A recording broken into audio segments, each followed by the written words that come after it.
So the placebo effect is the effect that occurs after an inert substance has been given, a pill or a needle or an herb, for example.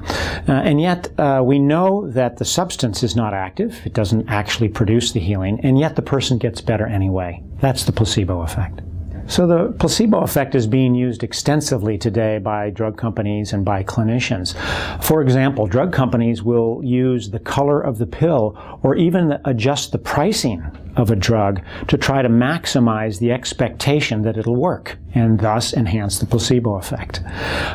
Clinicians use it all the time by the way they interact with patients, whether they put a positive spin on the interaction or a negative spin, telling you you're likely to get better or that there's nothing left to do. So the placebo effect tells us that there are some underlying processes around how we go about healing that produce the healing that are separate and independent of the what, of the pill, of the herb, of the needle, of the knife.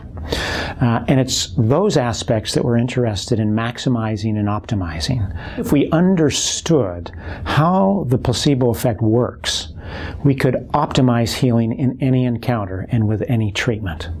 So, for example, we know that expectation is one of the major components. How do we make sure we optimize expectation for positive result, not just in the patient, but also in the physician and in the culture around the physician and the patient? If we could optimize those, we could enhance healing for any kind of treatment. The other type of thing that we could optimize if we understood the placebo effect would be the ritual. Every interaction, every therapeutic interaction has a ritual and it has a context in which it gets delivered. Surgery goes through an elaborate ritual, for example. The delivery of a drug goes through an elaborate ritual.